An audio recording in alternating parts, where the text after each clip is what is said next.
dafara e passé daka kasira dinama Sungalo e kungolo ati dugu wari ko odiba fo dugu andugu dum warata de o koni kuma tala sa e ka sama mone to yi I yere ta sita sidi ka numéro flani wari ci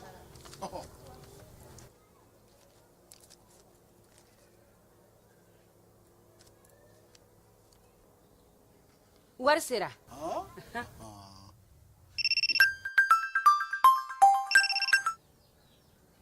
allo ye wari sɔrɔ o ɲɛna tiɲɛ yɛrɛ la ko ni sama bɛ maa min ɲɛ ko n komi t'i gosi ngonga sama mone I yere ta a sɔngɔ ka nɔgɔ ni Mali wari ci sira bɛɛ ye depo ye fu ye wari bɛ ci fu ni application ye wa bɔsara ye musaka fitinin ye sama mone jini kuran bɛ sara n'a ye créditw bɛ ta n'a ye sanni feere bɛ kɛ n'a ye sama mone ni y'anw maliyɛnw ta ye a y'a si filɛ ka nkalon bɔnda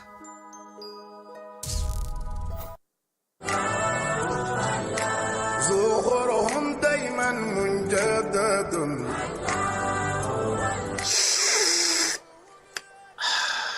ambade te duma kanubaw ample domine ko bibina bela jile sigle kundo ka temi nani kono anga jamana kono ashurula ni watina no e tever rasul atoko kadi chogo mina ate fanan kadi katemoga tever rasul ka tashin furo kono fika barada kono ana jabe nywana tever rasul nkewo ke ka tewuli fonga benefunji kala o bana ta butiki la doro ikafo ko tever rasul benefunji lama walima tever rasul nyamakulama walima a jasmine no mandiye asem o fana be yino tever rasul ibe jafengo fe nyini tela a bela jilebe ka nwan zora konona na anga na nwan nege ni ko te duma bibina iba fo ko tever rasul abe frogo chenyi ngono ninga seba samvala la ko rasul a frogo sanfe chebe nyame sanfe tamaro shun jugoro wa imago ba nasugu fe fe na o jabe o frogo ga ni mago be a benefunjila maka benefunji jabo ka ni mago be a nyama kula maka nyama ku jabo ka foga tabla jasmine na ana simple tever rasul a jezene do jamana infantan ni bela jilela ni watina grossisi fɛn fɛn bɛ suguba la ni sera o ma n'anga quartier kɔnɔ ani sugu wɛrɛw la i bɛ tever rasul sɔrɔ ni mago b'a camion va sandala i bi wuli ka se ngolon na i ko makɔrɔ kare kɔnɔna na walima i bɛ nɛgɛjuru bamba 76 44 30 29 79 60 31 60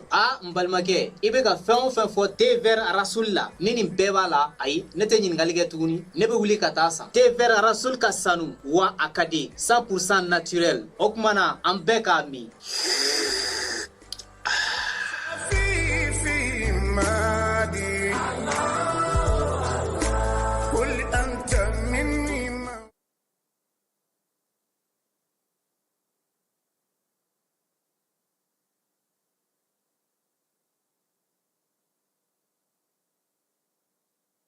an filɛbaw ni an lamɛnbaaw k'aw bɛɛ lajɛlen fo k'aw waleɲuman dɔn bi su in na an ka baabu an bɛna sigi min kan o ye k'a fɔ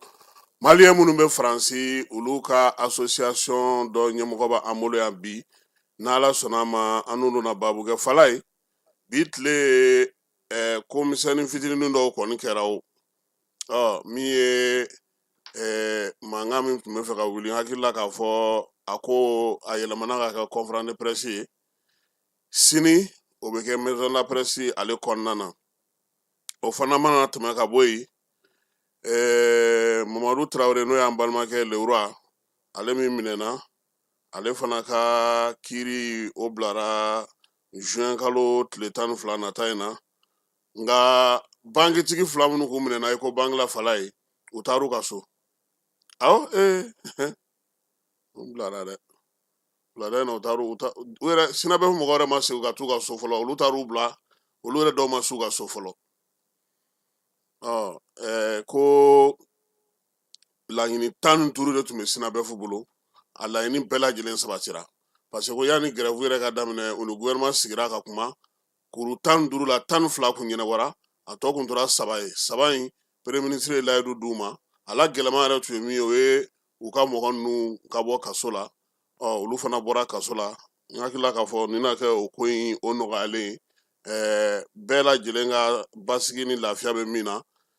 syndicat mɔgɔ an y'u sɔrɔ n'o ye u ka secrétaire la communication ye Sidibekɛ Adama a y'a ɲɛfɔ an ɲɛna k'a fɔ ko nin de kun fɔra bɛn kun kɛra nin de kan u ni gouvernement cɛ donc olu ye laɲini minnu kɛ o la sabatili o ka se ka kɛ yaasa olu fana ka baara ɲɔngiri ka se ka grève ɲɔngiri ka baara kɛ ɲa dɔn ni kɔni ye grève ko bannen pewu ayiwa fala ye baabu min bɛ yen sisan o ye Trump ko de ye fala ye Trump ko bɛna na daja jamana la jamana minnu bɛna na se ka wuli k'u jɔ n'u yɛrɛ ye i b'a dɔn a bɛ waati damadɔ bɔ an sɔmina k'a fɔ yan bi yɛrɛ n ye kibaruya dɔ sɔrɔ ka bɔ an ka kunnafonidila dɔw yɔrɔ i b'a dɔn k'a fɔ bɔn an baarakɛɲɔgɔn dɔw caman bɛ Itali bi parce que papu ka janaja bɛ yen o kunnafonidila dɔw y'a fɔ ɲɛna ko Itali fana ka sanu min maralen don États-Unis olu fana bɛ ka wuli ka sanu nɔfɛ fala ye sanu de bɛna na kɛ ko ye sisan n'i y'a jateminɛ Ghana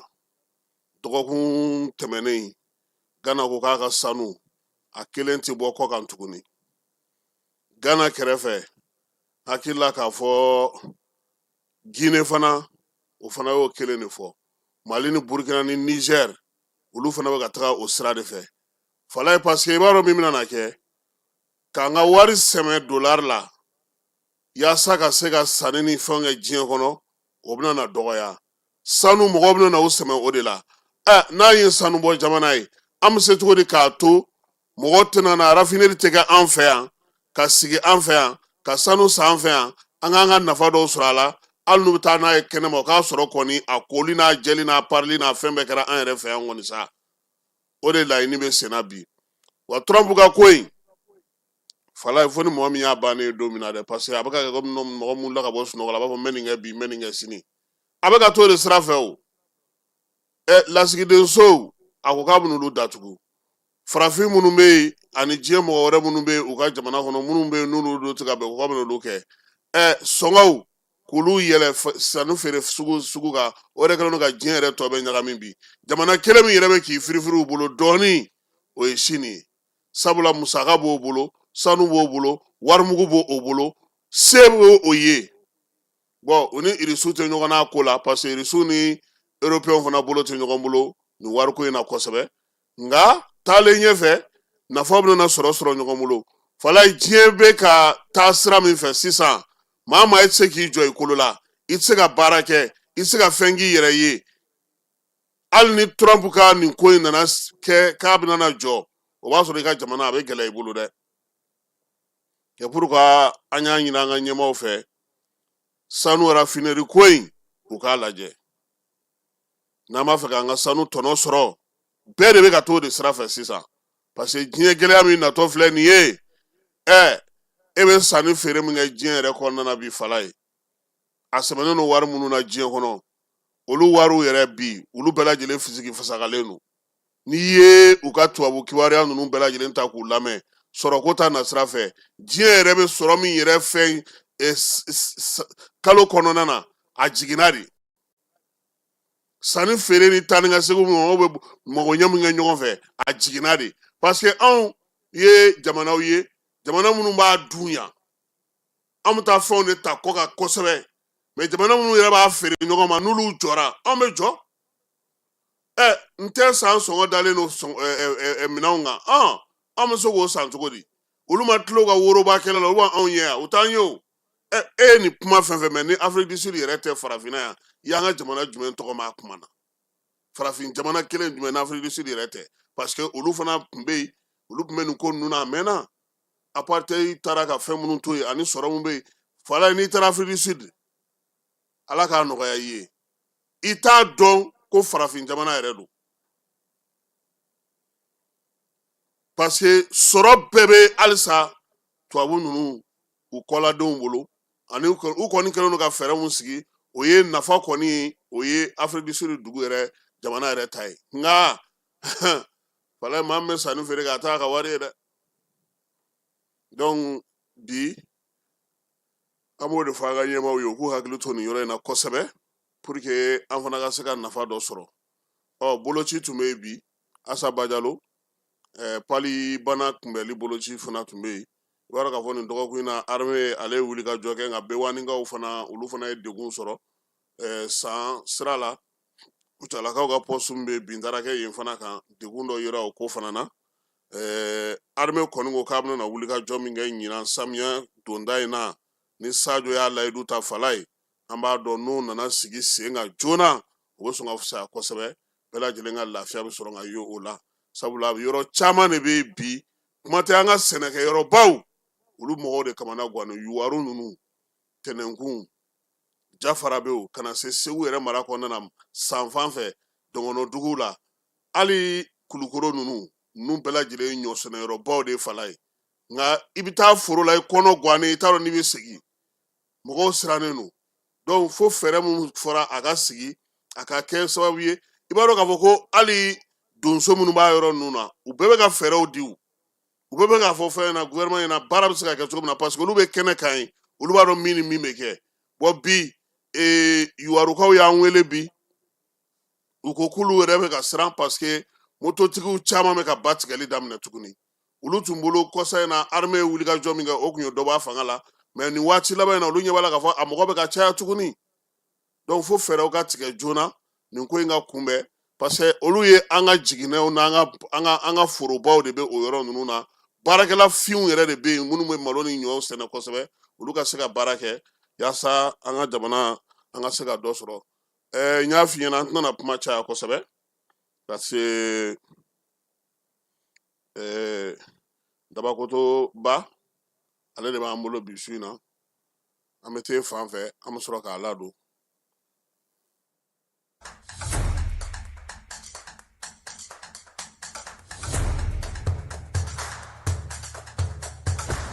Bisimila an ka jamukan kɛnɛ kan données personnelles on en parle ni ye kunnafoni telimɛ min bɔra APDP mɔgɔw yɔrɔ ko k'a da cakɛdaw tulo kan jamana cakɛdaw baarayɔrɔ privéw i n'a fɔ banquiw microfinancew hôpitaux laboratoire de santé agence de communication presse écrite presse audiovisuelle miniw boulangeries supermarchés hôtels bares restaurants écoles publiques écoles privées avocats notaires huissiers pharmacies sociétés de vente de véhicules jamana cakɛda fɛn fɛn bɛ baara kɛ ni adamaden tɔgɔ la kunnafoni ye Mali kɔnɔ ko courrier bɛna se aw ma k'aw invité aw kana aw ka traitement déclaré au niveau de l'APDP ni courrier nin sera aw ma aw bɛ se ka wuli ka se APDP la aw ka traitement ɲɔgɔn fɛ aw b'a cartographier k'a dɔn aw kan ka formulaire jumɛn rempli o formulaire remplilen kɔfɛ aw kan ka musaka joli sara o bɛɛ lajɛlen bɛ d'aw tulo kan APDP la walasa aw ka kunnafoniya sɔrɔ ni courrier ninnu na aw bɛ se ka nɛgɛjuru ci 20 23 86 15 ou bien ka wuli ka se APDP la ɲɛfɔli ka k'aw ye k'aw bilasira.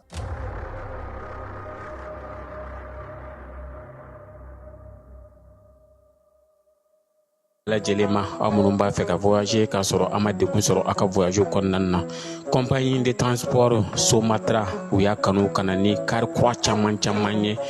kari minnu dilanna norme kɔnɔna na aw ka lafiya kama a suspension wo a climatisation a siège wo n'i ye kari jɔlen ye foyi tɛ jigin kɔnɔ i bɛ se ka don a kɔnɔna na cogo min na Somatra e ka kari Somatra ne ka kari Somatra anw ka kari o hukumu kɔnɔna na kari ninnu bɛ sira ta don ko don Bamako Segu San Moti Kucala ka taa se Sikaso ma Keɲeba Kita o ma ɲina Yoro di Sahel maaw kɔ ka taa se Kolokani Jijeni fo ka taa se Bɛnma ma Somatra fiɲɛ foroko Somatra ka wuli hɛrɛ la ka se ni an lamɛnbagaw k'aw bɛɛ lajɛlen fo k'aw waleɲuman dɔn an y'a fɔ a ɲɛna cogo min na ani aw yɛrɛ ye jaw ye cogo min su in na min ye monsieur Ba ye ale b'an bolo yan jɛkulu min n'o ye tɔn ye sa n'o sigilen don hinɛ kama ale ka tɔn ye o de ye association solidarité humaine Ba i ni su fɔlɔ somɔgɔw don Kasim kɔri baasi t'i la i ye kumaba fɔ nin ye dɛ hinɛ c'est ça fandan jamana maa min bɛ hinɛ i bɛ sɛgɛn dɛ a ma nɔgɔ an b'i fo merci i nana an ka kɛnɛ kɔnɔna na pour que an ka se ka baro kɛ maliyɛn minnu bɛ faransi olu kan nka a ka d'an ye fɔlɔ aw ka tɔn in a sigira sen kan Mali de la yan wa ou bien a y'a sigi sen kan faransi de ani maa bɛ se ka don a la cogo di. tout à fait ok merci Kasim i ni ce ni baraji n b'i fo i ka weleli la ani i yɛrɛ ka disponibilité la fɔlɔ ka radio baarakɛla mɔgɔw bɛɛ lajɛlen fo ani ka maliyɛnw bɛɛ lajɛlen fo ka jamanakuntigiw fo donc ka laadalamɔgɔw fo k'an ka dugutigiw ka foli bul'u bɛɛ ye ka diaspora fɛnɛ fo kosɛbɛ kosɛbɛ tɔn n'o ye association solidarité humaine en France a tɔn sigira Faransi de an y'a sigi Faransi 2023 octobre kalo le 13 octobre 2023 an y'a créé officiellement donc a déclaration kɛra yen nɔ yen récépissé de b'a bolo donc an ye baara daminɛ janvier 2024 Faransi dugukolo kan donc salon kɔni donc an ye baaraw daminɛ officiellement donc pour que ka permanence yɛrɛ kɛ pour que ka an balimaw yɛrɛ bisimila k'u lamɛn ka sɛbɛnkow taabolow la ani degun minnu b'u kan ani an bɛ se k'u dɛmɛ k'u bilasira cogo min na an y'o daminɛ janvier 2024 bon an kɛlen k'a sigi Faransi an ye antenne kelen fɛnɛ bila Mali la parce que o fɛnɛ y'an bɔyɔrɔ ye i kɛra kɔfɛ cogo o cogo n'i ye tɔn sigi yen a ka kan i ka répondant dɔ sɔrɔ i ka jamana yɛrɛ kɔnɔ parce que n'i y'a jateminɛ an ka action fanba bɛ destiné Mali de la ani maliyɛnw yɛrɛ maliyɛn minnu bɛ Faransi donc an ye antenne kelen créé Mali la donc o document kow bɛ sen na fɔlɔ mais baaraw kɔni bɛ ka kɛ voilà donc a dɛmɛ fɛnɛ ɲɛsin bɛ maliyɛnw de ma et puis maliyɛn bɛɛ bɛ se ka don a la hali dunanw fɛnɛ mais n'i y'a jateminɛ an ka public a 90% ye maliyɛnw de ou je peux dire 99% an bɛ guinéenw dɛmɛ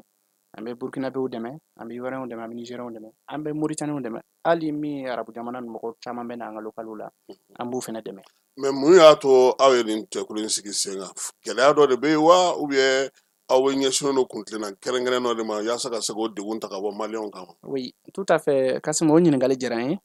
an ye tɔn in sigi kun min na an ye jateminɛw de kɛ gɛlɛya dɔw de tun bɛ yen kosɛbɛ o ye sɛbɛn ɲini sira n'o ye papier kow o taama n'o boliboli misɛnmaninw an yɛrɛ ka jamana la ani an ka ambasadew ni consulaw la ani Faransi yɛrɛ préfecture n'o y'u ka administration kɔnɔna ye an y'a jateminɛ gɛlɛyaba de b'o kɔnɔ parce que n'i y'a jateminɛ i b'a dɔn maliyɛn bɛ tagama kosɛbɛ bon surtout an sigin bɛ jamana min na Faransi maliyɛn min bɛ yen an ka ca ni maliyɛn ma 2 millions ye min bɛ yen wa jateminɛw fɛnɛ y'a yira an ka mɔgɔ minnu bɛ taa yen kosɛbɛ ani y'a jateminɛ a public a 90% u ma taa école la i b'a sɔrɔ minnu bɛ bɔ an ka togodaw la dɔrɔn ka taa tunga na u ma chance sɔrɔ ka taa école la bon Faransi dun ye jamana min ye a fɛn a démarches a papier ko taama boli ninnu a bɛɛ bɛ kɛ plateforme numérique nin de kan a bɛɛ digitalisé len don bon mɔgɔ min ma taa école la hali mɔgɔ caman taara kalan na mais plateforme ninnu u m'a faamu en plus forte raison mɔgɔ min ma taa chance sɔrɔ ka taa école la donc an ye jateminɛ kɛ nin degun de tun bɛ yen kosɛbɛ papier ɲiniw na Faransi administration na Mali yɛrɛ administration na n'o ye an ka consulaw ye maliyɛnw bɛ se ka passeport sɔrɔ cogo di u bɛ se ka acte de naissance sɔrɔ cogo di u bɛ se ka carte nina sɔrɔ cogo di mɔgɔw tun t'o ɲɛdɔn donc an y'a sigi pour que ko o nɔgɔya maliyɛnw bolo n'an b'a fɔ ma lutte contre les fractures numériques et ensuite k'an balimaw fɛnɛ dɛmɛ pour l'accès au droit minnu bɛ baara la minnu mago bɛ titre de séjour la an bɛ se k'u dɛmɛ u bɛ se k'u ka hakɛw sɔrɔ cogo min na Faransi nɔgɔya kɔnɔ tɔn in sigir'o de kama et ensuite an ka jamana bolofara minnu bɛ yen lasigiden minnu bɛ yen n'o ye les autorités consulaires et diplomatiques an b'olu fɛnɛ dɛmɛ k'u ka kuma lase u la parce que o fɛnɛ an y'a jateminɛ u ka communiqué caman bɛ kɛ a tɛ se a seyɔrɔ la donc an fɛnɛ bɛ u dɛmɛ n'u ye communiqué fɛn fɛn bila an b'a kalan an b'a bamayɛlɛma an ka todunkan na pour que maliyɛnw b'a faamu cogo min na et puis an b'a publier réseau kan an bɛ émission kɛ ka information jari bon min fɛnɛ bɛ jamana kunkan ko kan n'an ye information mɛn yɔrɔw la an yɛrɛ bɛ référence caman ta i ka radio la n b'i fo la kosɛbɛ parce que an bɛ kunnafoni caman sɔrɔ aw fɛ donc an b'o fɛnɛ da maliyɛn minnu sigilen bɛ kɔfɛ kan caman bɛ chance sɔrɔ k'aw suivre sur le réseau comme caman fɛnɛ t'o ɲɛ sɔrɔ donc an fɛnɛ bɛ kɛ sababu ye an bɛ relais d'info tout à fait a y'an kan donc an ye nin bɛɛ jateminɛ de kɛ donc ni jɛɲɔgɔnw an k'a lajɛ fɔlɔ an ka tɔn dɔ bila en place min na degun min bɛ an balimaw ka Faransi pour que an bɛ se ka caman ta ka b'u kan o la an bɛ se k'a fɔ an tɛ se k'a bɛɛ ban mais a daminɛ ni sisan cɛ ala barika la an sera ka caman nɔgɔya a daminɛ ni sisan cɛ an sera ka kɛ sababu ye ka mɔgɔ caman dɛmɛ ka Mali sɛbɛnw sɔrɔ mɔgɔw tun t'a sɔrɔ cogo dɔn surtout an ka maliyɛn minnu sigira Faransi ye ka furu yen ka den sɔrɔ yen olu denw an b'a fɔ les binationaux a caman fɔlɔfɔlɔ Faransi document dɔrɔn de b'u bolo mais u tun t'u wasa don an yɛrɛ taw la donc mais mankan misɛnmanin min donna jamanaw ɲɔgɔn cɛ sisan ɲɔgɔnfaamubaliya min donna o nana kɛ sababu ye caman y'i intéressé an ka jamana ka sɛbɛn na parce que fɔlɔ mɔgɔw tun bɛ na simplement ni carte d'identité consulaire b'u bolo ou bien même avec l'acte de naissance document simple a tun man gɛlɛn visa ko tun man gɛlɛn bɛɛ tun b'a fɔ an bɛ visa ta parce que passeport français b'an bolo mais ɲɔgɔnfaamubaliya in nalen Mali kɛlen ka visa imposé donc mɔgɔw gɛlɛya nana bɛɛ ye jamana ka sɛbɛn nafa don waati donc bɛɛ de sina k'i firi a kan mais mɔgɔw tun t'a tacogo dɔn parce que procédure dɔw de b'a la fo i ka nina ta parce que an ka jamana ɲɛmɔgɔ y'a yira pour que désormais i ka visa ta ka na Mali la fo i k'a yira k'i ye malien ye fɔlɔ awɔ parce que comme a yirala Faransi ko k'u tɛ donc sisan n'i bɛ fɛ ka na voilà i tɛna Faransi passeport in tɛ se k'a to i o ka dɔrɔn tɛ se ka na non o kelen tɛ na tuguni o kelen tɛ na bilen f'i k'a yira k'i ye malien k'i ye malien de ye bon o bɛ yira ni mun ye o bɛ yira ni soit carte d'identité biométrique min bɔra ou soit passeport malien dɔ ka k'i bolo ou soit fiche nina individuel ka k'i bolo donc numéro nina ye donc f'i k'o de yira k'a fɔ k'i ye malien ye o la o bɛ sɔrɔ ka visa k'i ka passeport kɔnɔ i bɛ na exceptionnellement ça c'est à titre exceptionnel parce que avant bɛɛ tun bɛ wuli bɛ visa ɲini mais ɲanfanbaliya in nalen ninnu ko bon an tɛna visa di Mali ma Mali fɛnɛ ko bon anw fɛnɛ bɛ visa tigɛ an n'aw cɛ donc o gɛlɛya min nalen sisan donc mais an ye wulikajɔw kɛ parce que waati la mɔgɔ si tun tɛ ka na ni n t'a dɔn n'aw hakili b'a la an ka mɔgɔ caman nana aéroport la u caman lasigi parce que ɲanfanbaliyaw tun bɛ yen jusqu'à ce ka kuma wulila dɔw ko Mali bɛ k'i ba ka jamana kɔnɔ donc c'est pas ça mais ɲanfanbaliyaw don d'après an wulila k'an jɔ ani au conseil minnu bɛ ani association fêtière minnu bɛ yen ani structure wɛrɛ min bɛ yen an y'an fanga fara ɲɔgɔn kan ka cikan bila Bamako ma o fana ye message mɛn u ko bon n'a cogoya bɛ ten bon malien minnu bɛ yen an bɛ exception kɛ ni min identifiera k'i ye malien ye visa bɛ d'i ma i bɛ na mais a condition gɛlɛyara a durcira dɔɔni mais o fɛn in malien tun b'a faamu kosɛbɛ parce que n'i y'a jateminɛ mɔgɔ min bɛ visa ta Faransi ka na Mali la a 99% a bɛɛ an yɛrɛ ka malien de ye parce que an ka mɔgɔ minnu sigira yen olu denw u mɔdenw ani fɛn olu de bɛna vacances la olu de bɛna b'u somɔgɔw ye i n'a fɔ ngolo n'a ɲɔgɔnnaw voilà olu de ye visa ta la u y'an wele ko f'an ka carte d'identité dilan ngolo ye i y'a faamu heureusement an bɛ poudreur mɔgɔw fo voilà dɔw ye faamuyaliba k'an ye c'est ça u y'a ta dilan ka d'a ma yarɔ a nana parce que o ɲɔgɔn caman bɛ yen hali mɔgɔ caman ka d'u ye ka na investir u ka jamana la mais sɛbɛn tun t'u bolo donc ne ye nin bɛɛ de jateminɛ ani n baarakɛɲɔgɔn an ko bon ko ni nin ko bɛ tan an balimaw lakunnafonilen tɛ surtout binationaux ninnu il fallait vraiment olu kɔni t'u ɲɛsin yan ma kosɛbɛ o voilà fo kungo ka na kunnafoni bɛ yan ko kan o t'olu ka ba ye ten kosɛbɛ i y'a faamu an kɔni ka maraka ninnu de b'o intéressé an na kosɛbɛ i y'a faamu donc c'est ça donc c'est pour cela an ko bon maintenant il faut que an ka fɛn dɔ bila en place an ka permanence an kɛlen ka association kɛ Kasim an ye permanence 2 de bila en place ba anw ka jamana kɔnɔna na ani an ka jamanaden minnu bɛ kɔ kan n'i ye tɔn sigi i b'i sigi ni fɛn 2 ye tout à fait n b'a dɔn an daminɛna o degun na ni Ala sɔnna anw minnu bɛ taa an yɛrɛ ka dahirimɛ ɲini anw b'a la aw bɛɛ b'a la parce que ni tɔn sigi gɛlɛya b'an minnu kan anw ta tɛ papier ko ye dɛ an ka se ka balo Faransi ye yɛrɛ o bɛɛ b'a la parce que an b'a public sugu bɛɛ reçoit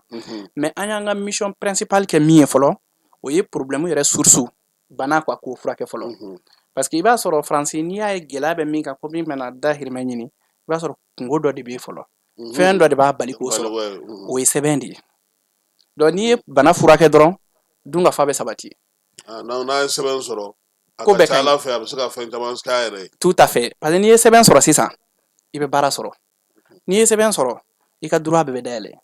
parce que Faransi ye dɛmɛ jamana ye i b'a sɔrɔ hali ni i tɛ baara la mais ni sɛbɛn b'i bolo i bɛ situation régulière la fɛn dɔ tɔrɔmɔɲɔgɔnin dɔ bɛ labila ye o bɛ labila i ye mais ni sɛbɛn t'i bolo tout à fait mais i bɛ se ka balo i bɛ se ka i ka titre de transport sɔrɔ i bɛ se ka hali furakɛ donc anw b'an ɲɛsin o problème de ma k'o attaquer k'o furakɛ fɔlɔ donc n'o banna après an bɛ sɔrɔ ka sɛbɛn ko ɲɛɲini ni sɛbɛn sɔrɔla dɔrɔn baara bɛ sɔrɔ o ka nɔgɔn bon ni baara dun bɛ sɔrɔ alhamdulillah i bɛ s'i yɛrɛ kɔrɔ donc f'i bɛ tila ka dɔ kɛ so ye donc o de ye laɲini ye ayiwa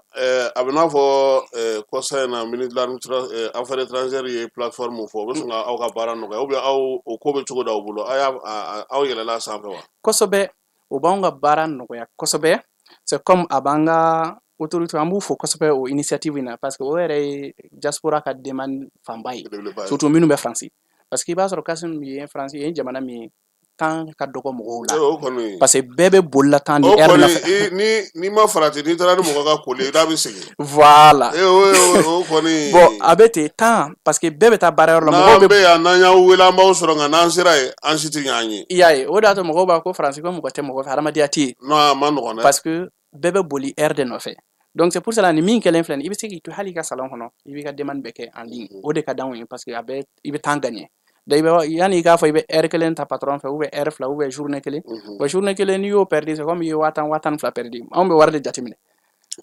baby parce que journée kelen ni ma barake ni barake journée kelen quand même c'est comme ibe watan soro mais ni journée kelen perdi be warde perdi donc ni yo wari jatimine wati do hali wari rek ma ibe ta wari fena bo encore donc iba jatimine i kana fla be perdi mais ni autorité nana ni initiative ibe se ka kono ga i ka téléphone na ibake wodi ka telina be aw yela la sanfɛ a bɛ cogo di an yɛlɛ n'a sanfɛ a ka nɔgɔn et puis consulat yɛrɛ ta c'est pratique et puis mais il faut que an ka kuma kan kosɛbɛ parce que k'a ɲɛfɔ an balimaw ye to an balima minnu bɛ yen an ka tungaranke minnu bɛ minnu ma chance sɔrɔ ka taa école la anw bɛ ka baara yɛrɛ fanba ye min ye ka ɲɛfɔli k'u ye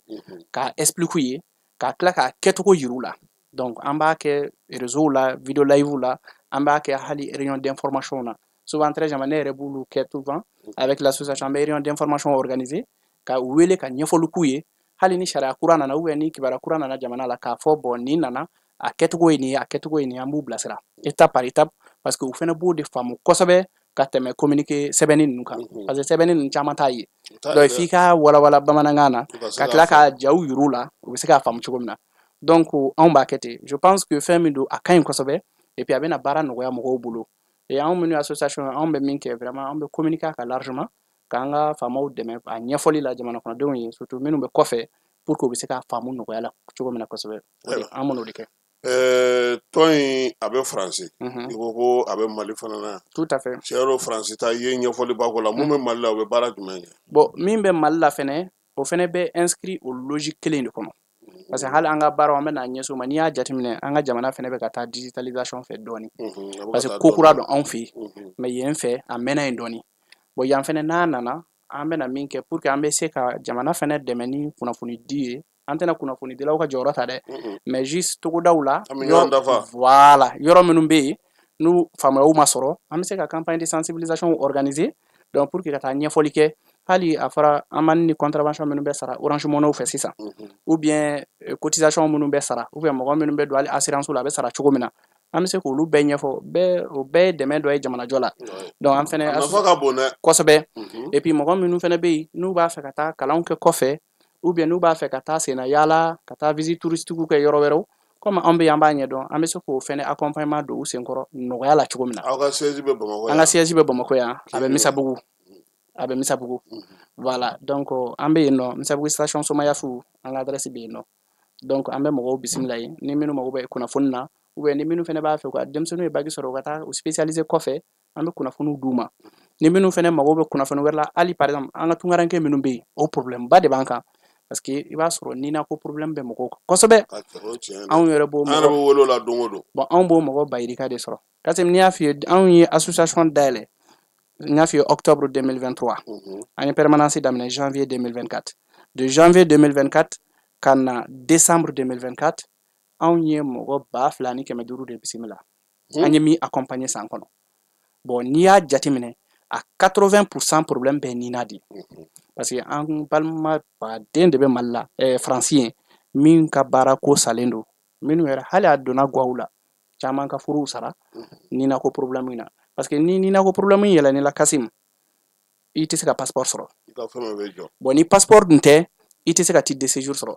parce que préfecture bɛ séjour d'i ma à condition k'i ka passeport yira o passeport de ye jamana ka document d'identité min reconnu don internationalement olu b'o de demander bon sisan avec données kɛlen biométrique ye i tɛ se ka passeport sɔrɔ cogo si tant que tu n'as pas la fiche individuelle nina bon n'i y'a sɛgɛsɛgɛli kɛ maliyɛn bayirika de bɛ yen ni fili donna minnu ka nina la parce que dɔw ta ye enrôlement wagati erreur kɛra mais dɔw fɛnɛ ta fɛnɛ bɛ yen u sera jamana u bɔra u taara pour que ka sɛbɛn sɔrɔ sira suruman na u bɛ dabiri dɔ kɛ ka dɔ bɔ siw la pour que ka se ka don cogoya dɔ la ka sɛbɛn sɔrɔ joona bon caman fɛnɛ bin o fili kɔnɔ ye o yɛrɛ la an bɛ ka campagne de sensibilisation ba k'o la pour que u ka jɔ u k'a dabila. ne ko bawo munna ka dɔ bɔ si la o ka di minnu bɛ taa tubabu jamana ninnu na. parce que min na a ka d'u ye parce que fɛn dɔ b'an fɛ Kasim i b'a dɔn n'i taara tubabu jamana ninnu na n'a fɔra k'i ye denmisɛnnin ye n'i ma se san 18 ma avantage caman de bɛ labila i ye parce que u ka dispositif dɔ bɛ yen u b'a fɔ aide sociale à l'enfance donc caman bɛ taa n'a fɔra i ye san 14 san 15 san 16 i b'o bénéficier n'i taara département ka branche dɔ bɛ yen olu b'i ta conseil départemental olu de bɛ ɲɛsin denmisɛnninw ka ko ma donc aide sociale à l'enfance olu b'i ta u b'i don kalan na i bɛ se ka baara kɛ kalan min na c'est à dire profession minnu don minnu bɛ déboucher baara la direct c'est comme maçonnya ninnu b'o la boucheya ninnu b'o la ou restauration b'o la bon n'i ye denmisɛnnin ye dɔrɔn u b'i ta u b'i loger u b'i balo u b'i ka fɛn bɛɛ ta en charge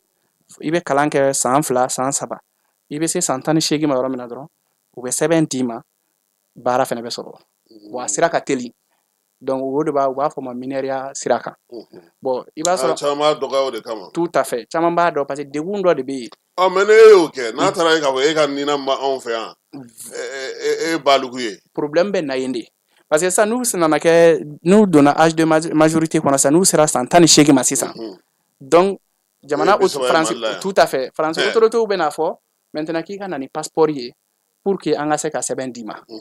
donc caman bɛ bloqué yen de bon n'olu ye recours kɛ k'u bɛ na passeport ta i b'a sɔrɔ faransi olu taar'u si kɛ 2002 2003 mais i b'a sɔrɔ mali la yan nɔ olu ye 92 91 dɔw yɛrɛ fɔ 80 voilà bon problème bɛ na yen nɔ de donc n'i taara passeport ta yɔrɔ la n'u ye passeport déposé bon an ka policiers minnu bɛ passeport dilan olu fana b'a y'u ka données kɔnɔ ko karisa ye passeport déposé ni 2000 ye mais i b'a sɔrɔ an ka base kɔnɔ karisa ye 91 ye bon o degunba de bɛ yen o dossier min yɛrɛ bɛ faransi dan t'a la donc o consulat la o fili y'an ka mɔgɔ camanba de sɔrɔ o problème bɛ yen donc c'est pour cela u ye sɛbɛn sɔrɔ caman bɛɛ yɛrɛ bɛ funteni ko faransi bɛ sɛbɛn di an ma an ka jamana b'an jɛ an b'o mɛn kuma caman b'o de fɔ c'est vrai faransi b'a di mais an fɛnɛ yɔrɔ dɔ la papier fana yirala faransi la a b'a di ka kɛɲɛ n'o de ye o kɛɲɛ n'o de ye bon mɔgɔ certes an yɛrɛ n'an ka jamana faama caman ɲɔgɔnya la an ko mɔgɔ t'i ka jamana pousser ka bila faute la certes n'u ko k'u bɛ a corriger cogo sugu dɔ la a bɛ kɛ comme u bɛ faute de kɛ mais anw kan ka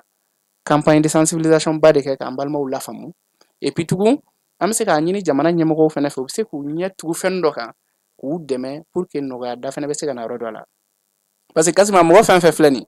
n'u bɛɛ ye sɛbɛn sɔrɔ u bɛɛ bɛ contribuer jamana ka développement de la parce que ni fɛn fɛn filɛ nin mais kɔlɔlɔ t'a la non kɔlɔlɔ t'a la parce que n'a fɛn fɛn ka correction sera ka kɛ mais comme an ka jamana peut-être an ka jamana tɛ sɔn ka don fɛnw dɔ la parce que dɔw b'a fɔ n'i y'a kɛ sisan i bɛ ka jamana bila fɛn na n'i ye min fɔ i yɛrɛ tout à fait bɛɛ ɲɛ bɛ bɛɛ ka sɛbɛn na sisan voilà et puis surtout anw ka sɛbɛnko ni ninnu ta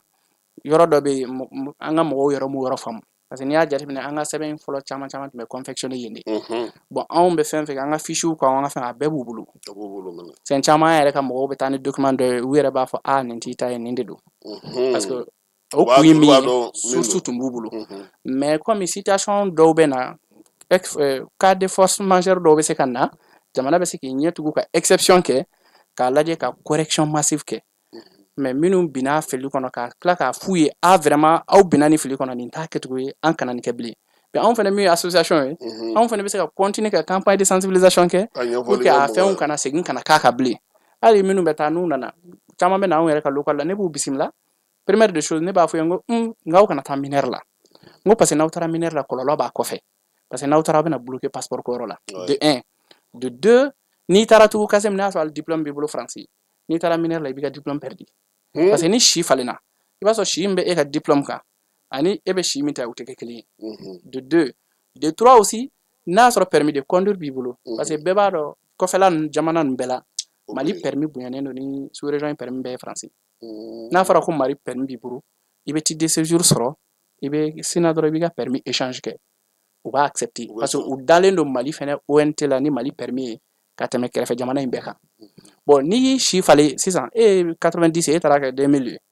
bon i b'a sɔrɔ ne e ye sɛbɛn sɔrɔ e ka permis kan de 1 problème bɛ na yen parce que i b'a sɔrɔ si kɔrɔ in de b'o la i ka diplôme ka si kɔrɔ in bɛ na i b'a sɔrɔ i ka dossier si tɛ bɛn ɲɔgɔn ma donc a bɛ kɛ blocage ye ne yɛrɛ mɔgɔ fɔlɔ fɛn fɛn bɛ na anw fɛ ne b'a o yɔrɔnin de yir'u la ka inconvénient yir'u la mɔgɔ minnu bɛ nin suguya la o la faamuya ma nɔgɔn dɛ a ka gɛlɛn o ma nɔgɔn dɛ parce que u bɛ jo dɔ ye ani u ɲɛ bɛ sira min bɛ na ni lafiya ye olu ma ka se ka baara sɔrɔ tout à fait olu tɛ fili in yɔrɔ ye olu b'a fɔ ko gouvernement kan ka se ka nin kɛ olu ye k'a sɔrɔ a man ka ni ko gɛlɛnba ye i y'a faamu degun difficulté yɛrɛ fanba bɛ yen parce que hali n'i y'u lafaamu i b'a sɔrɔ n'u taara so somɔgɔw b'a fɔ a kana lamɛn t'i ka fɛn na i b'i ka sɛbɛn sɔrɔ i b'i ka baara sɔrɔ mais sɛbɛn bɛ sɔrɔ baara bɛ sɔrɔ mais après degun de bɛ yen fɛnɛ mais n'a nana bila i n'i ka jamana cɛ c'est à dire i bɛ n'i ka jamana fɛnɛ pousser ka bila da dɔ la hali n'a man d'a ye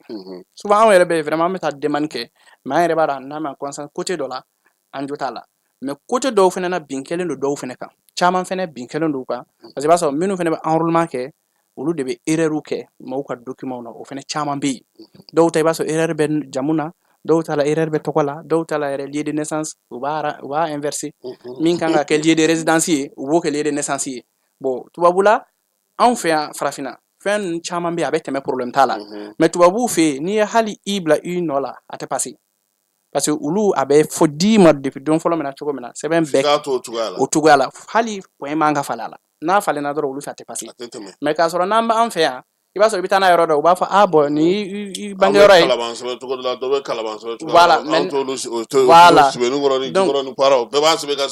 tout à fait ɲɔgɔn faamuya nka olu fɛ sɛbɛncogo kelen de bɛ yen n'a ma ko ye dɔrɔn a tɛ tiɲɛ hali dɔw fɛ yen an ka marakaw y'o problème caman sɔrɔ i b'a sɔrɔ dɔw ka lieu de naissance village don ou bien dɔw yɛrɛ fraction arrondissement don tout à fait mais i b'a sɔrɔ u bɛ taa u ka données kan yan nɔ u bɛ sina ka cercle dɔrɔn ou bien arrondissement k'a kan mais i b'a sɔrɔ acte de naissance kan i b'a sɔrɔ dugu yɛrɛ tɔgɔ b'a kan mais u bɛ arrondissement bila o degun fɛnɛ bɛ mɔgɔ caman kan donc o cas sugu an ye laɲini de kɛ o mɔgɔ minnu b'o cas kɔnɔ mais aw bɛ se ka kuma ninnu bɛɛ fɛ cogo di ko dɔ ka bɔ na mɔgɔw ka se k'a faamuya ou bien aw bɛ taa foyer kɔnɔ de wa ou bien aw bɛ bɔlɔlɔ siraw de kan an y'o kɛ Kasim an taara foyer la siɲɛ caman anw ye hali équipe wuli an ye équipe mission wuli an taara foyer la c'est-à-dire pour faire un aller vers c'est-à-dire an ye a jateminɛ ni na correction problème tun ka ca parce que an kɛlen ka wulikajɔw kɛ an ka jamana ɲɛmɔgɔw tun ye commission interministérielle dɔ bila sen kan pour que ka nina procédure correction kɛ mais a procédure ka suma mais a jɛlen don donc an tun bɛ taa an balimaw fɛ yen foyer la an b'u bisimila bien vrai que permanence la an b'u bisimila mais an bɛ dimanche kelen kelenw ta comme o b'a sɔrɔ caman bɛ so an bɛ taa foyer la mɔgɔ fɛn fɛn ka correction bɛ yen an b'a fɔ o bɛɛ ka na an n'an ka équipe bɛ na an bɛ taa ni ordinateur ye an bɛ enrôlement fiche de collecte gouvernement y'o bila fɛn kan o branche bɛ délégation des Maliens de l'extérieur la n'an y'u ka fiche de collecte rempli donc an b'a imprimer ka d'u ma après document minnu kan ka d'a kan an b'o bɛɛ liste kɛ k'o constituer k'o fara kan ka d'u ma u b'a ci consulat la recommandé la donc n'u y'a ci consulat la sa recommandé la consulat fɛnɛ bɛ dossier in bɛɛ transférer délégation des Maliens de l'extérieur la donc n'a dossier sera yen nɔ i bɛ mandat di i ka mɔgɔ dɔ ma Bamako yan ni i yɛrɛ tɛ yan i bɛ mandat di i ka mɔgɔ dɔ ma k'o tɔgɔ rempli n'o ye consulat la u bɛ timbre k'a la o tigi bɛ taa mandat minɛ a bɛ taa délégation na a bɛ taa bordereau minɛ donc n'a ye bordereau minɛ a bɛ sɔrɔ ka taa n'a ye tribunal la tribunal bɛ jugement k'a kan soit u b'a kɛ jugement correctif ou bien u bɛ jugement rectificatif k'a la bon n'o kɛra fɛnɛ tribunal mɔgɔw bɛ jaabi d'i ma u ka décision n'olu y'o décision di i bɛ tila ka segin ka na n'o ye délégation des Maliens de l'extérieur olu b'o enregistrer u bɛ bordereau wɛrɛ d'i ma i bɛ sɔrɔ ka taa n'o ye service nina la donc n'o bordereau taara service nina la CTDEC la olu bɛ sɔrɔ ka fiche nina version corrigée bɔ ka d'i ma comme fɛn fɛn bɛ ko toucher identité la sariya b'a jira a tɛ se ka falen cogo si fo ka jugement k'a kan donc an y'o o dossier caman de ci an ye mɔgɔ caman de kɔ o hukumu nin kɔnɔna la an taara foyer la an bɛ taa hali duguw la maliyɛnw ka ca yɔrɔ min na an bɛ t'u rencontrer donc o kunnafoni fana na an yɛrɛ ka consulat min bɛ yen u y'a dɔn an b'o baara kɛ donc ni yɛlɛma fɛn fɛn donna la u fana bɛ kunnafoni ɲɛnamaw d'an ma pour que an ka taa mɔgɔw dɛmɛ o cogoya tout à fait o cogoya la aw bɛ faransi de sisan maliyɛnw dun bɛ jamana tɔw la kuma tɛ nanzara dugu minnu yɛrɛ ni faransi bɛ dan cɛ bɔ tout à fait est ce que a don nataw la aw bɛ fɛ aw ka tɔn bolofaraw ka sigi olu yɔrɔ la bien sûr ni a b'an ka programmation na an k'a lajɛ maliyɛn ka ca yɔrɔ o yɔrɔ surtout jamana damadɔ bɛ an kɛrɛfɛ an yɛrɛ b'olu caman dɛmɛ même en ligne Italie filɛ nin italien maliyɛn minnu bɛ Italie u caman b'an wele ne yɛrɛ filɛ nin a caman bɛ n dɔn parce que chaque vendredi n bɛ émission kɛ sur TikTok live la n bɛ dɔw yɛrɛ fɛnw ɲɛf'u ye u yɛrɛ b'a procédure kɛ u yɛrɛ fɛ yen donc caman b'an suit yen nɔ a dɔw yɛrɛ bɛ an contacter WhatsApp la n bɛ fɛn bɛɛ kɛcogo ɲɛf'u ye en ligne u b'a kɛ soit a dɔw b'u ka dossier yɔrɔ ci an ma an ka bénévole b'a traiter an b'a ci u ma u yɛrɛ bɛ da yen nɔ k'a bila courrier la k'a ci la poste fɛ Espagne fɛnɛ an bɛ mɔgɔ caman dɛmɛ ten mais don n'a nataw la an b'a fɛ ka antenne bila Espagne ka antenne bila Italie ani Belgique min b'an kɛrɛfɛ donc ani Allemagne ni jamana duuru voilà Belgique kɔni une heure o une heure ye o n'a man jan o yɛrɛ bɛ se ka na aw nɔfɛ yɛrɛ tout à fait ni gɛlɛya bɛ maa min na u bɛ se ka na dɔw yɛrɛ bɛ terrain ta Espagne fɛnɛ mɔgɔ caman yɛrɛ bɛ terrain ta Espagne fɛnɛ u bɛ na Italie fɛnɛ pareil u bɛ na an b'u ka fɛn kɛ dɔw yɛrɛ bɛ n'u ka démarche yɛrɛ kɛ France consulat la parce que u b'a fɔ ko yen fɛnɛ kow ka teli caman bɛ na n'i y'a jate tout à fait Europe jamana in na an kɛrɛfɛla nin na i b'a sɔrɔ France consulat Paris consulat in de ka bon n'a bɛɛ ye i b'a sɔrɔ yen fɛnɛ jama caman bɛ na yen u mana bɔ Italie ninnu bɛ gɛrɛ Bagnolet o de ye consulat ba ye a bɛ baɲule toujours mais sisan o ye consulat filanan dayɛlɛ o bɛ Lyon comme jama cayara Sori voilà Ibrahim ale yɛrɛ an n'a bɛ baara kɛ kosɛbɛ et puis an b'u bɛɛ fo yan kosɛbɛ Sori ani an ka consul kura min bɛ Tijani yɛrɛ a nana tout à fait a ye dayɛlɛliw caman k'an ye a y'a yira an na ale bɛ yan surtout anw bɛ ka baara min kɛ an bɛ k'olu ka baara de kɛ donc n'a ma an bɛ k'olu dɛmɛ u ye dayɛlɛ an ye Sori fɛnɛ pareil ni fɛn fɛn bɛ i b'a sɔrɔ hali n'an balima minnu ye degun caman sɔrɔ n'an y'u contacter dɔrɔn directement ni problème bɛ yen u b'a problème résolu dans le temps et dans l'immédiat aussi donc u ye nɔgɔya caman kɛ bon an bɛ ka consul honoraire fɛnɛ sɔrɔ hali n'i y'a ye kunun an ka consulat mɔgɔw taara Orléans an ye consul honoraire dɔ bɛ yen o bɛ Orléans dɔ fɛnɛ bɛ Rouen donc parce que an ka can Faransi kojugu donc consulat minnu voilà n'i y'a jateminɛ Kasim Faransi yɛrɛ bi ni Algérie bɔra a la population man ca ni maliyɛnw ye yen nɔ awɔ Faransi Algérie kɔfɛ Mali de bɛ mais Macron yɛrɛ b'o dɔn Macron yɛrɛ et puis n bɛ yɔrɔ dɔ fɛnɛ n bɛ profiter ka yɔrɔnin dɔ fɛnɛ fɔ Faransi fɛnɛ n'i ko ko mɔgɔ min dunan min bɛ yen ko baarakɛla don u b'a f'i ye maliyɛn don maliyɛn de bɛ taa Faransi yɛrɛ o maliyɛn dɔn bɛ n'o ye n'i ko baarakɛla dɔrɔn u yɛrɛ b'a dɔn maliyɛn don wa ni Algérie fɛnɛ bɔra yen jamana min ka ca ni bɛɛ ye o fɛnɛ ye Mali ye donc anw de ka ca yen kosɛbɛ donc c'est pour cela u bɛ ka consulat élargi c'est pour cela hali bi association bɛ ka caya pour que ka mɔgɔw dɛmɛ k'u kunnafoni ayiwa ne ko gɛlɛya min filɛ nin ye AES sigi ninnu ni fɛn ninnu olu degun ta aw ka baara la dɛ bon tiɲɛ na anw kɔni passeport kun gɛlɛyara passeport ko tun gɛlɛyara degun sera an balima caman ma caman tun sera an na caman yɛrɛ tun yira la kosɛbɛ a fɔlen ko Faransi tɛ passeport AES yɛrɛ kɔni anw yɛrɛ mɔgɔ caman de sɔrɔ an ka locaux la minnu sirannen dɔw tun y'u ka billets ta k'u bɛna vacances la u siranna k'a fɔra ko passeport AES tɛ yɛrɛ ko n'i donna k'i tɛ bɔ ne yɛrɛ ye video caman k'a kan n bɛ e yɛrɛ fo kosɛbɛ parce que n'i ka kunnafoni caman y'a kan donc n y'a fɔ cogo min na n k'an bɛ to ka inspirer aw fɛnɛ ka information caman na donc ne yɛrɛ video caman k'a kan parce que yɔrɔ dɔ bɛ yen u tun m'u faamu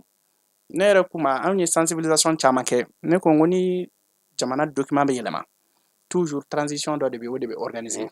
a tɛ fɔ dɔrɔn k'an donna nin na nin bɛ jɔ pewu n ko n'u ko an bɛ bɔ CEDEAO la ka don AES la i b'a sɔrɔ passeport CEDEAO bɛ se ka fɛɛrɛw dɔ kɛ o bɛ to sen na fɔ k'a fɔ a banna donc i bɛ sɔrɔ ka AES ta n ko n'o fɛnɛ bɛ kɛ o continuité in bɛ kɛ n ko bon ni AES fɛnɛ bɛ ta en vigueur don min na n ko jamana ɲɛmɔgɔw bɛ kuma a kan donc k'a fɔ an bɛ don AES la nin don et puis document minnu kan ka ci jamana tɔw ma mission diplomatique tɔw ma pour que u k'a reconni n ko bɛɛ baaraw bɛ kɛ n ko a tɛ bila en circulation tant que ni préalable ninnu si ma kɛ fɔlɔ bon anw kɔnna k'o fɔ mɔgɔw ye depuis waati min na mɔgɔw sirannen don donc caman ko k'o tɛ tiɲɛ ye ko o tɛ tiɲɛ ye k'a fɔra k'a bɛna jɔ pewu n ko non a tɛ se ka jɔ tɛ mais ala barika la an y'a fɔ cogo min na a nana kɛ o cogoya kelen na f'an ka jamana yɛrɛ autorité o communiqué kɛ ko bon passeport AES bɛna daminɛ le 29 janvier ko mais ko CEDEAO bɛ mɔgɔ fɛn fɛn bolo k'o bɛ baara kɛ fɔ k'a fɔ a expiré la bon AES ka taa dɔ in ta u y'o fɔ an fɛnɛ an ye consulat dɛmɛ o communiqué la kosɛbɛ donc o marchera sinon o kɔfɛ waati dɔ fɛnɛ an y'a mɔgɔ caman y'an wele k'u ye visa jɛn Faransi consulat la k'a fɔra ko AES passeport b'u bolo bon an ye sɛgɛsɛgɛliw kɛ Faransi ko olu tun ma spécimen sɔrɔ ani passeport kura in spécimen k'u tun ma ci u ma k'u tun m'a vérifier donc mais après tile damadɔw kɛra tɛmɛna an y'a ye u yɛrɛ communiqué u ko c'est bon k'u y'a vérifié Mali ta de fɔlɔ acceptera bɛɛ ta ɲɛ bon depuis o kɔni kɛra o kɛra soulagement ye an ka mɔgɔw bolo kosɛbɛ bon minnu tun bɛ Faransi anw tun y'a ye. ne ma min faamuya ba maliyɛn minnu bɔra ni passeport AES ka taa États-Unis na mankan ma kɛ olu la. tout à fait an ni Faransi min ka surun o bɛ se ka degun k'a la cogo di. bon o yɛrɛ ne m'o de faamu kosɛbɛ. passeport fana ye fɛn ye fɛn min lakodɔnnen don diɲɛ selekena ni tɔn wɛrɛw fɛ minnu ka baara ye olu dugutaga ko ninnu ye. tout à fait parce que i b'a dɔn tubabu filɛ nin tubabu procédure ko de ka d'u ye kojugu sinon passeport in filɛ nin ne yɛrɛ hali anw kumana o kan n ko yɛlɛma foyi ma don passeport in na logo dɔrɔn de falenna couverture in dɔrɔn de don o dɔrɔn de falenna sinon c'est déjà un document biométrique et sécurisé a bɛɛ y'a kelen de ye o parce que logo dɔrɔn de taara ka CEDEAO bɔ yen ka AES kɛ yen sinon données ma falen o Mali yɛrɛ taara ni fɛn min ye kɔkan yɛrɛ o y'a bila kɔfɛ de et puis hali olu yɛrɛ min bɛ k'o fɔ mais passeport bɛ confectionner min a bɛ confectionner olu de fɛ yen olu de b'a confectionner olu kɔni y'a dilan ka ban voilà olu b'a dɔn et puis u b'a dɔn an ka nina ninnu c'est sécurisé parce que u tun b'o de kɔ comme Faransi filɛ nin i b'a dɔn bɛɛ ni numéro de dunan fɛn fɛn bɛ yan bɛɛ ni numéro kelen de donc bɛɛ identifielen don donc i b'a sɔrɔ i bɛ ko kɛ i tɛ tunu donc e ma ye u fɛ yen hali ni ko kɛra i kɛra yɔrɔ o yɔrɔ i bɛ ye parce que bɔcogo t'i la i ka téléphone bɛ to marche la kɔni tout i bɛ ye hali n'a fililen don i bɛ yɔrɔ min na a bɛ dɔn u b'i labɔ donc laɲini tun y'o de pour que ka bɛɛ identifier donc ne bolo problème tun man ka k'o la quoi u y'a kɛ dɔrɔn u ye mankan k'a la dɔrɔn juste parce que u tun b'a fɛ procédure ka respecter ne kɔni ka faamuya la u tun y'a kɛ ten sinon u yɛrɛ b'a dɔn c'était un document sécurisé ayiwa maliyɛn caman fana bɛ k'a fɔ an ɲɛna hali an ka artiste minnu bɛ yan n'u bɛ fɛ ka taa ko Mali visa sɔrɔli ye kataba 4 ko mun bɛ k'o kɛ bon i b'a dɔn Kasim o ye ɲɔgɔn fanbaliya min bɛ jamanaw ni ɲɔgɔn cɛ bi bi na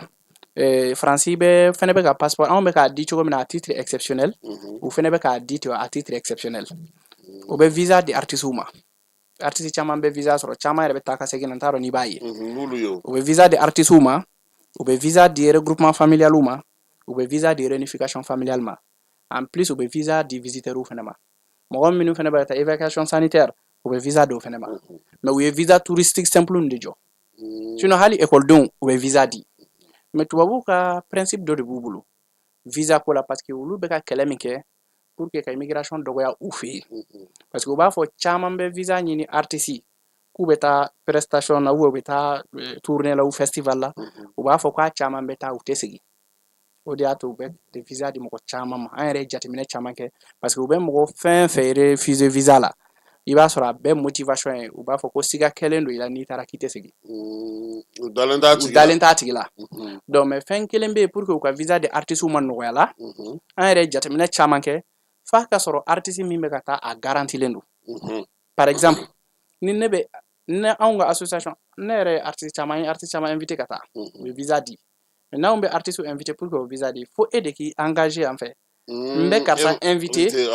n'a nana ne de bɛ n jɔ a kɔrɔ a bɛ segin o engagement i b'o de di ni e y'o garanti parce que i bɛ taa mairie la i bɛ attestation d'accueil ta mairie b'a rempli ka cachet k'a la ka signature k'a la k'a d'i ma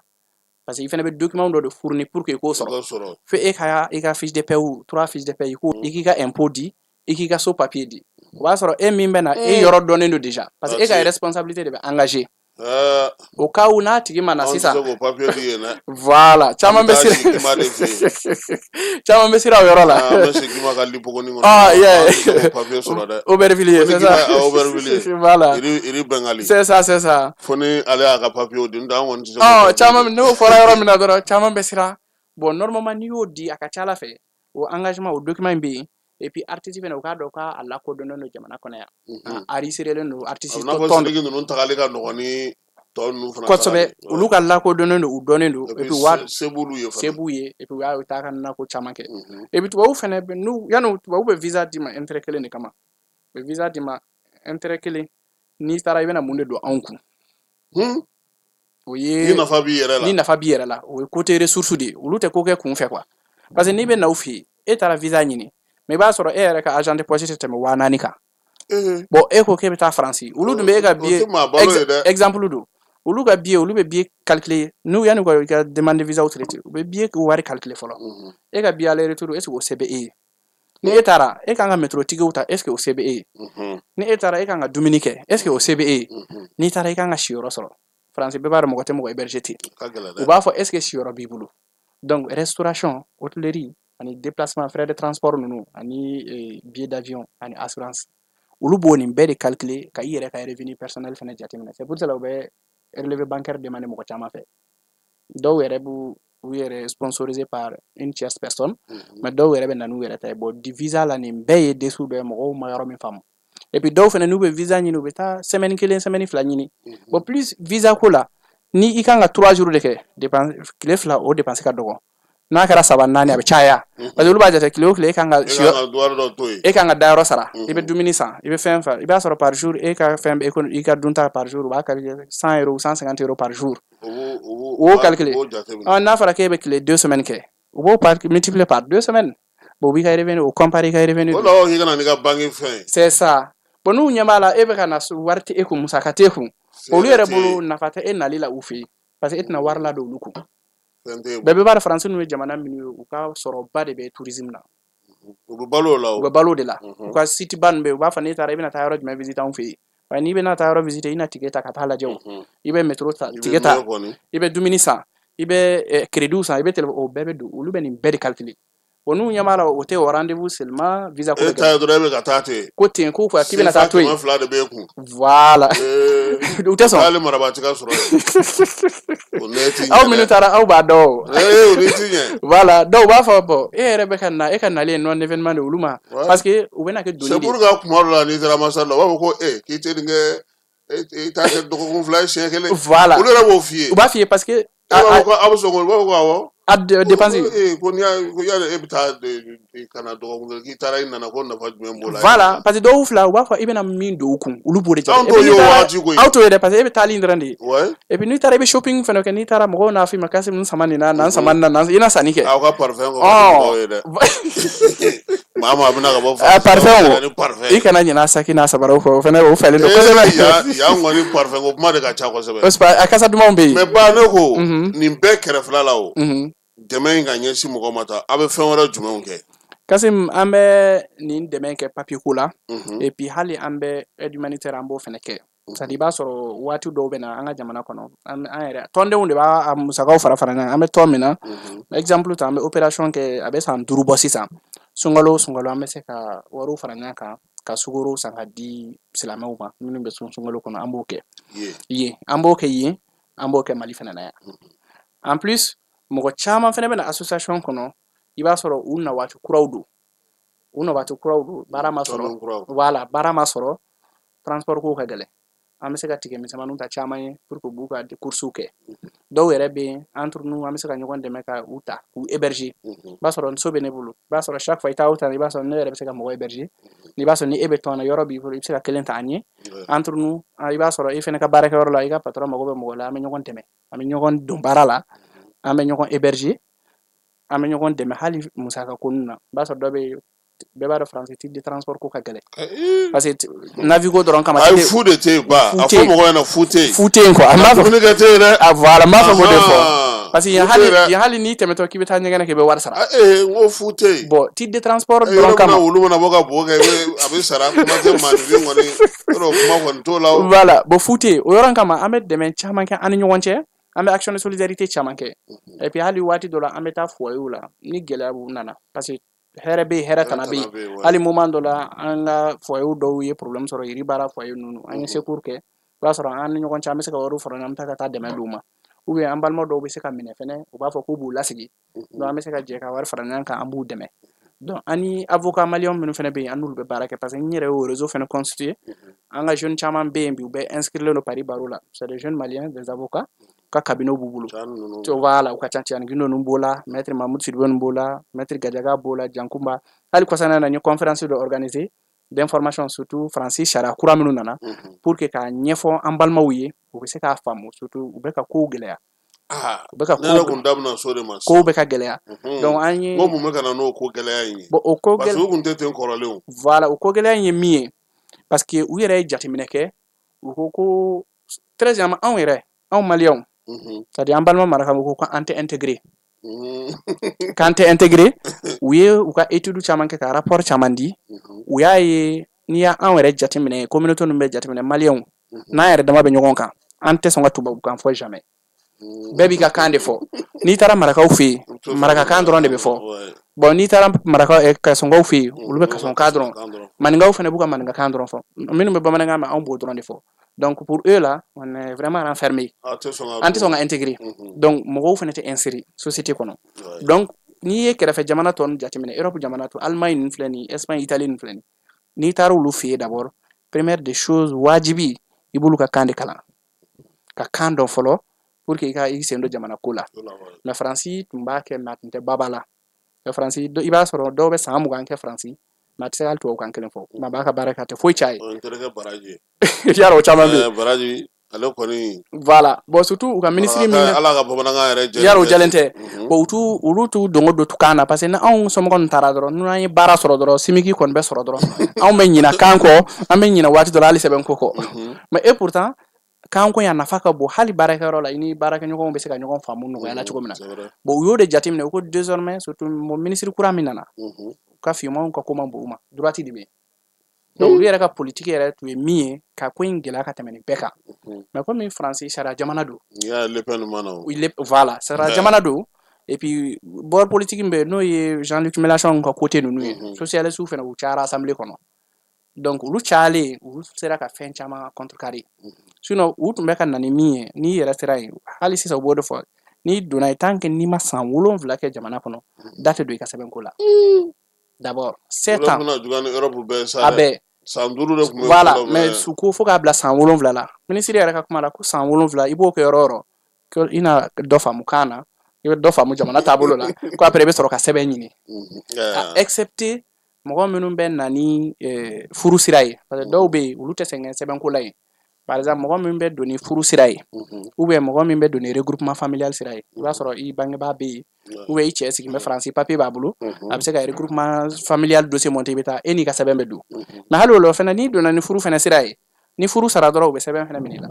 yɔrɔnin kelen parce que u b'a fɔ i ka sɛbɛn gulon bɛ furu ba an fana ka muso ka teli ka banna n'an sira ye dɛ o de ka ca bon bi an balimamuso ne t'a dɔn fɛn fɛn don bon an balimamuso n'olu sira ye ka ban dɔrɔn olu yɛrɛ bɛ sin ka kɛ i b'a fɔ k'i ye sɛ n'a bo tobi ka sigi u kɔrɔ Salif i b'a dɔn min b'o Kasim i b'a dɔn min b'o kɛ yan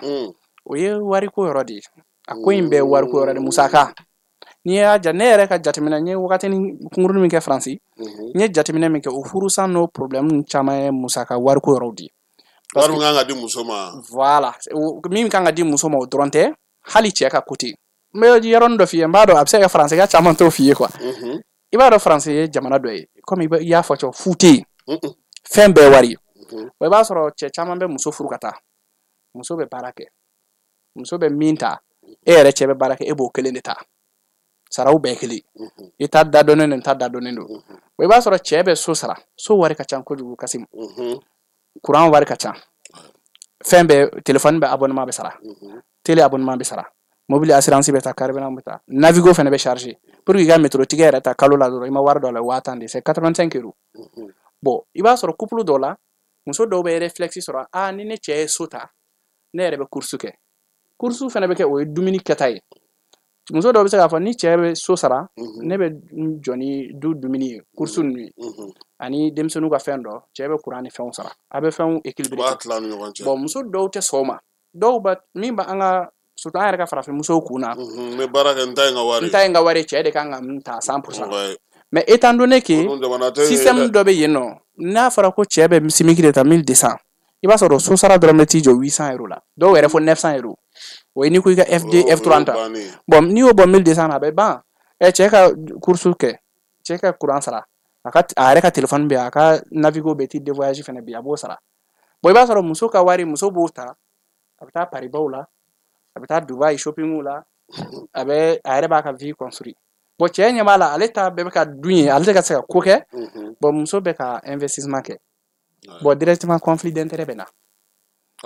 ou bien i b'a sɔrɔ ni dɔw fɛnɛ bɛ ni ala ye denw nɔgɔya allocation familiale ko bɛ yen la CAF n'i ye den hakɛ damadɔ sɔrɔ i b'a sɔrɔ la CAF bɛ musaka caman sara denw ye ni den ka ca plus den bɛ caya plus wari bɛ caya bon cɛw dɔw fɛnɛ b'u ni da wari kan bon u ni muso fɛnɛ ka kɛlɛ caman bɛ wuli ye a bɛɛ ye wari ko donc c'est pour cela n ka a problème bɛɛ ye problème financier de ye mais mɔgɔ minnu ye surtout an balima marakanu caman ye faamuya kɛ caman bɛ taa i b'a sɔrɔ u bɛ tâche répartie cɛ bɛ nin kɛ muso bɛ nin kɛ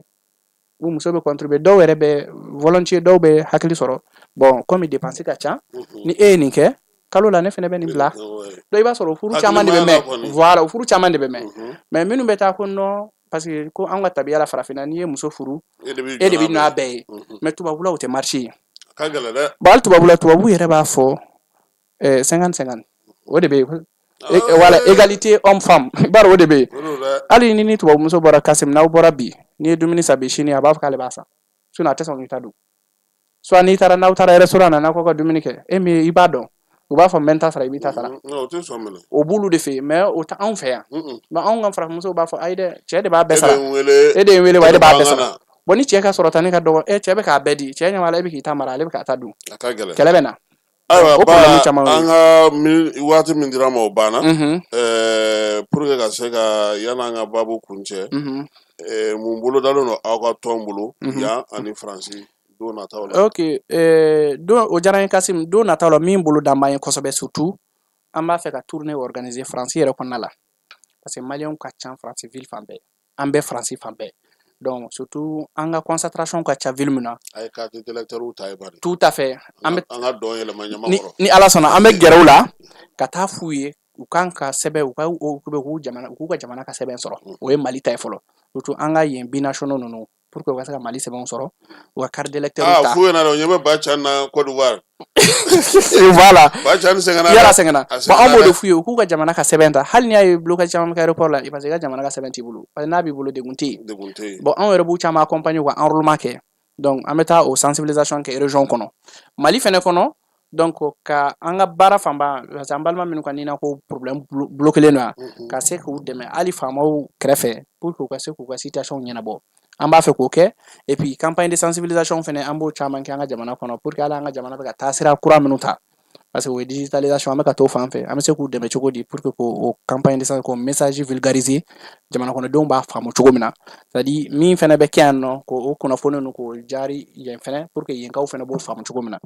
surtout ani carte d'électeur ko surtout an ye problème ba de sɔrɔ o la élection référendum tɛmɛnen ani élection surtout référendum min tɛmɛna parce que maliyɛn bɛɛ taara f'a ka voter k'a sɔrɔ mɔgɔw hakili bɛ bɔ k'u ka carte d'électeur récupérer u hakili bɛ bɔ fɛnɛ ka transfert de bureau kɛ chaque année i b'a dɔn olu problème o bɛ organiser fin d'année la octobre ka taa bila fo décembre la an fɛnɛ anw yɛrɛ bɛ tous les électoraux bon anw yɛrɛ bɛ campagne de sensibilisation caman ba k'a la bon o tun ma faamu an balimaw fɛ donc chaque année an bɛ continuer fɛnɛ k'o élargir pour que maliyɛn fɛn fɛn bɛ yɔrɔ o yɔrɔ n'a wagati sera u k'u ka transfert de bureau kɛ pour que ni kalafili sera u ka se ka taa kalafili u sigiyɔrɔ la et en même temps ka an ka mission fɔlɔ fɛnɛ min maliyɛn fɛn fɛn sigilen bɛ kɔfɛ hali i sɔrɔla yen i bɛ yen i ka se ka Mali passeport sɔrɔ i ka Mali carte d'identité sɔrɔ o y'an ka mission fɔlɔ ye pour que i yɛrɛ ka kɛ maliyɛn n'o fɛnɛ kɛra i ka taa ka seginw bɛ nɔgɔya o y'an ka mission fɔlɔ ye filanan ye et puis mission sabanan min bolo d'an b'an bolo ka dɛmɛ fɛnɛ jari kosɛbɛ jamana kɔnɔ ka fɛnw mobiliser pour que kana se n'i y'a jateminɛ sisan jamana in gɛlɛya barika ka bon parce que ONG caman taara donc anw yɛrɛ minnu tungaranke minnu sigilen bɛ kɔfɛ n'an sera ka fɛn caman fara ɲɔgɔn kan pour que kana dɛmɛ kɛ so o fɛnɛ bɛ diya n ye kosɛbɛ an b'o baaraw la et puis ani fɛn naaninan ye min ye an bɛna min k'an ka kɛlɛ ye tungaranke minnu bɛ kɔfɛ Kasim pour que an ka se ka fɛɛrɛ kɛ u fɛnɛ bɛ se k'u sen ye Mali logements sociaux kow la parce que tungarankew sɛgɛnna a kana to ye k'a kɛ dɛ voilà parce que n'a y'a to ye k'a kɛ an b'a ka wari dun dɛ parce que an ka wariw caman tiɲɛna wariw caman dunna an y'a dun de voilà dunna an b'a fɛ tiɲɛ jamana an b'a so de ta ka yira ala n'an nana a tɛ so ye an tɛ fɛn ye a tɛ so ye dɛ donc logement social minnu bɛ di n'an b'a fɔ ma ATT bugu ni fɛn ninnu an b'a fɛ association yɛrɛ sera ka vraiment ni jamana ɲɛmɔgɔw bɛ se ka dɛmɛ yɛrɛ kɛ tungarankew ma u ka se k'o so ninnu sɔrɔ parce que a sarali ka nɔgɔn kɔfɛmɔgɔw ma ka tɛmɛ ni yankaw ye parce que yen nɔ kalo la bɛɛ bɛ dɔ kɛ kalo o kalo c'est à dire revenu stable bɛ mɔgɔw bolo an b'a bila an jufa de kɔnɔ voilà mais n'an sera k'o sɔrɔ a bɛ jamana dɛmɛ parce que an b'a ta jamana b'a jɔ k'a di après an bɛ chaque mois a versement bɛ kɛ jamana kun wariw bɛ bɔ après u bɛ dɔ wɛrɛw jɔ o de bɛ fɔ ma n'o tɛ o y'an ka vraiment an ka mission fɔlɔ fɛn min b'an kun na bi o yɛrɛ de pour que bɛɛ ka sigiyɔrɔ sɔrɔ ayiwa an bɛ n'o fɛnɛ kɛlɛ kɛ an b'i fo merci k'i waleɲuman dɔn merci i nana an ka bi su in baro diya an bolo merci tiɲɛ la ne yɛrɛ ye fɛn caman faamu voilà parce merci que ko in bɛ cogo dɔ la kuma dɔ la mɔgɔ caman bɛ kule ka ɲɛsin an yɛrɛ fana ma yan bon a ma nɔgɔn c'est vrai nka ba n'i ye mɔgɔ 10 ye yan 8 b'a fɔ ne ɲɛna k'u bɛ fɛ o si ka falen o de ka ca kosɛbɛ o de ka ca yɛrɛ o yɛrɛ de ka ca yɛrɛ hali dɔw bɛ yen ne b'a fɔ ɲɛna a ma se i kan na nka o yɛrɛ de bolo n'u mana Bamakɔ y'a tɛ ɲɛnabɔ c'est vrai et puis Bamakɔ n'a in fana piégé Kasima ni n y'a f'i an balima baden de bloquelen don bi Bamakɔ an bɛ yɔrɔ min na i ko bi parce que u bɛ na parce que n'i bɛ na consulat bɛ laisser passer d'i ma i ka bɔ i b'o sɔrɔ mais i segitɔ laisser passer t'e ka segin dɛ laisser passer bɛ di dɔrɔn à titre exceptionnel o ye jamana gouvernement baarakɛlaw k'aw n'u ma passeport sɔrɔ protocole de b'o kɛ mais sinon les autres là fo i ka passeport de ta bon caman bɛ bɔ u bɛ na n'o bannen de ye voilà donc u bɛ na ka taa tuguni i bɛ taa sɔrɔ o ni na jamu tɛ kelen ye u tɛ kelen ye bon u bɛ balan yan nɔ u bɛ taa sɔrɔ den dɔ bɛ yen u y'o ka papier ta ka taa voilà n'u nana b'a fɔ ko fo k'o de ɲɛnabɔ k'o kɔ olu ye o de ka ca si min b'u bolo ko fo o de ka kɛ o papier kan o de ye degunba yɛrɛ yɛrɛ cɛ dun Simo fana ka yɔrɔ kɛra agence de ye sisan a bɔra CTT yɛrɛ la a kɛra a bɛ ten de Simo ka yɔrɔ kɛra agence de ye sisan dɛ bon n'i taara fɛnɛ et puis n'i taara fɛnɛ yen fɛnɛ mɔgɔ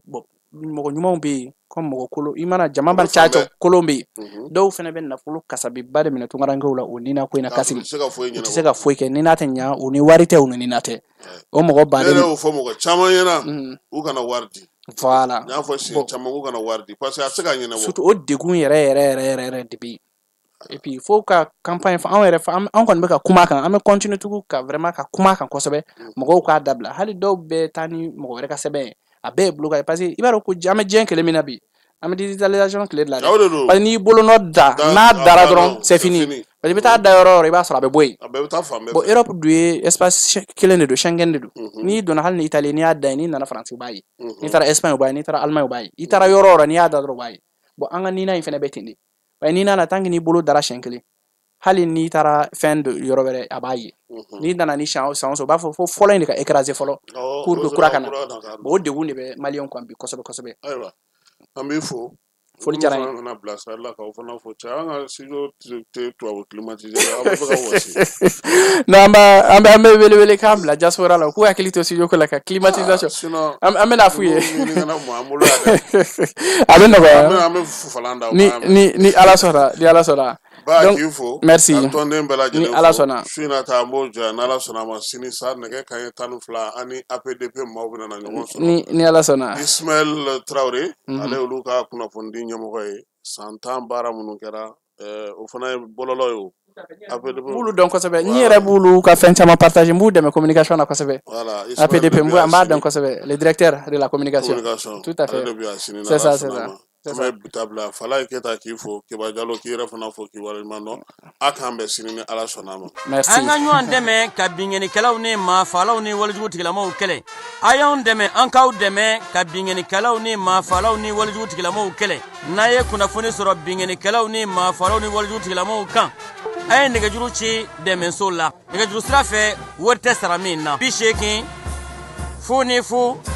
20 walima 80 0 11 22 walima 98 17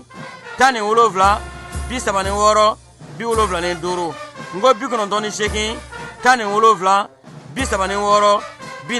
45